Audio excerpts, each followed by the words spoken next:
ملت کے ساتھ رابطہ استوار رکھ، ملت کے ساتھ رابطہ استوار رکھ، پیوستہ رہ شجر سے امید بہار رکھ۔ السلام علیکم، میرا نام فرحان علی ہے اور میں tutoria.pk پر اردو کا آن اسکرین انسٹرکٹر ہوں۔ آج ہم 9th کلاس کے 16ویں چیپٹر جو کہ حصہ نظم کا آخری چیپٹر ہے اور اس نظم کا نام ہے پیوستہ رہ شجر سے امید بہار رکھ۔ علامہ محمد اقبال اس کے نظم نگار ہیں۔ بہت خوبصورت نظم ہے، بہت بامقصد نظم ہے، اصلاحی نظم ہے۔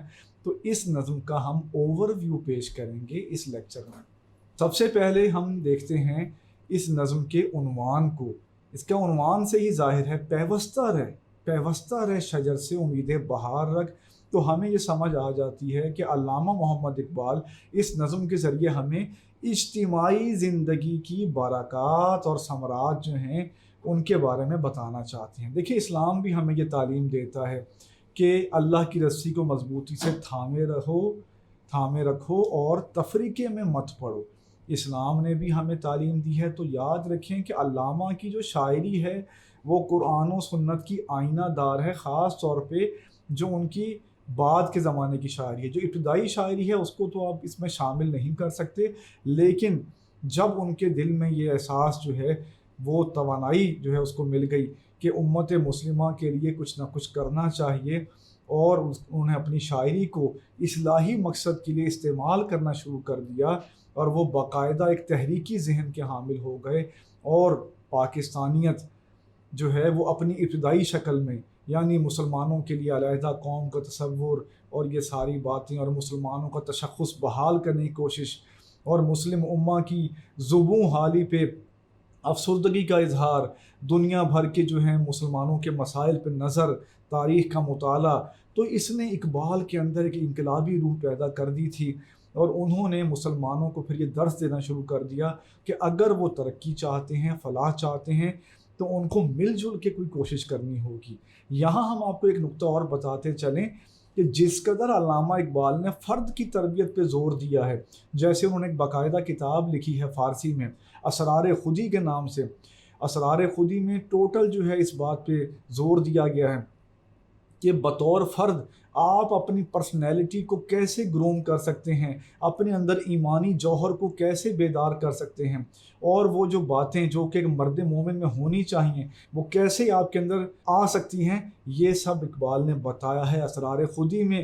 جس قدر وہ اس چیز پہ زور دیتے ہیں کہ فرد کو ایک علیحدہ ہو کر سوچنا چاہیے، غور کرنا چاہیے، اپنی جو داخلی قوتیں ہیں، اپنی جو قلبی صلاحیتیں ہیں ان کو اجاگر کرنا چاہیے، اسی قدر وہ زور دیتے ہیں کہ فرد کو تیاری کے بعد، جیسے کوئی فیکٹری ہوتی ہے نا، اس میں ایک پرزہ تیار ہوتا ہے، یا مختلف چیزیں ہوتی ہیں وہ مختلف کارخانوں میں تیار ہوتی ہیں، بعد میں وہ کسی بڑے سسٹم کا حصہ بنتی ہیں۔ اسی طرح جیسے کوئی شخص ہوتا ہے، وہ اپنے جو ہے وہ مراحل طے کرتا ہے خودی کے، اس کے بعد جا کر وہ اجتماعی زندگی میں شامل ہوتا ہے، تو اس کو وہ ٹریننگ جو ہے کام آتی ہے، اور وہ پھر اس کا اس سسٹم کا، اس معاشرے کا ایک مفید جو ہے وہ حصہ بن جاتا ہے، مفید رکن بن جاتا ہے، اچھا فرد بن جاتا ہے۔ tutoria.pk لایا پاکستان کے میٹرک اور انٹر اسٹوڈنٹس کے لیے اپنی نوعیت کا پہلا ای لرننگ پلیٹ فارم، جہاں پہ آپ کو ملے 18 سے زائد بورڈز کے ویڈیو لیکچرز، پاس پیپر سولوشن، بک نوٹس، MCQs، کوئزز اور بہت کچھ۔ آج ہی ہماری موبائل ایپ ڈاؤن لوڈ کریں اور بنائیے اپنی پڑھائی آسان۔ تو ہم اپنا سلسلہ پھر بحال کرتے ہیں، عنوان کی طرف پھر آپ کو جو ہے وہ توجہ دلاتے ہیں، پیوستہ رہ شجر سے امید بہار رکھ۔ یہ عنوان لیا گیا ہے اس نظم کے آخری شعر سے۔ اس نظم میں 6 شعر ہیں، پہلے 5 شعر جو ہیں ان کی ردیف کچھ اور ہے، اور جو آخری شعر ہے اس کی ردیف کچھ اور ہے۔ جب نظم پڑھا کریں، غزل پڑھا کریں تو سرسری نہ گزر جایا کریں، چھوٹی چھوٹی باتوں پہ بھی غور کیا کریں، اس کی حیت پہ بھی غور کریں، اس کے قافیے اور ردیف پہ بھی غور کریں، اس کے آہنگ کو بھی سمجھنے کی کوشش کریں۔ اس کے بعد پھر اس کے پیغام کو، یعنی اس کی روح کیا ہے، کہنا کیا چاہتا ہے شاعر نے، وہ نظم جو ہے وہ کیوں تخلیق کی ہے۔ تو اقبال نے یہ نظم لکھی ہے، اس کا آخری شعر جیسے ہے کہ ملت کے ساتھ رابطہ استوار رکھ، پیوستہ رہ شجر سے امید بہار رکھ۔ تو علامہ نے اس میں سادہ سی مثالیں ہیں کچھ لی جو کہ ہمیں عام زندگی سے مل جاتی ہیں، لیکن علامہ کی خاصیت یہ ہے کہ ان سادہ مثالوں کو ایک جو ہے وہ اجتماعی زندگی سے جوڑ دیا ہے بڑے سلیقے سے، بڑی دانش مندی سے۔ انہوں نے اس نظم میں شاخ بریدہ کی مثال لی ہے اور شجر کی مثال لی ہے۔ جب کوئی شاخ شجر سے علیحدہ ہو جاتی ہے تو آپ خود سوچیں کیا اس کے پھلنے پھولنے کے امکانات باقی رہتے ہیں؟ پھر وہ شاخ جو کہ شجر سے علیحدہ ہو جائے، جس کی پیوستگی نہ ہو شجر کے ساتھ، وہ دوبارہ ہری نہیں ہو سکتی، وہ دوبارہ پھل پھول نہیں کھلا سکتی، اس پہ کوئی کونپل نہیں نکل سکتی۔ تو علامہ یہ کہتے ہیں کہ اے مرد مومن، اے مسلمان، اے شخص، اگر تم یہ چاہتے ہو کہ ترقی کے راستے پہ چلو اور فلاح اور ارتقاء کی منزلیں طے کرو، تو تمہیں یہ چاہیے کہ ملی یکجہتی جو ہے اس کو اپنا شعار بنا لو، اتحاد بین المسلمین کو اپنا شعار بنا لو۔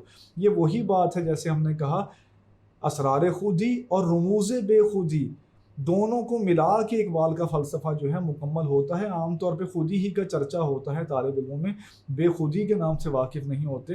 اور یہ بے خودی وہ بے خودی نہیں ہے جو لغوی معنی میں ہوتی ہے کہ ہوش ہی نہ ہونا کسی چیز کا، یہ وہ والی بے خودی نہیں ہے۔ یہ وہ بے خودی ہے کہ اپنے آپ کو معاشرے کی فلاح کے لیے، قوم کی فلاح کے لیے اپنی ذاتی ترجیحات کو پس پشت ڈال دینا اور ملی جو ہے وہ یکجہتی کو جو ہے وہ اول ترجیح دینا، معاشرے کی فلاح کے لیے، مسلم امہ کی جو ہے فلاح کے لیے اس کو اپنی اولین ترجیح بنا لینا۔ جیسے اقبال نے اس کو اور جگہوں پر بھی بیان کیا ہے۔ علامہ اقبال کی شاعری کا مطالعہ کریں تو جگہ جگہ اقبال نے اجتماعیت پہ زور دیا ہے۔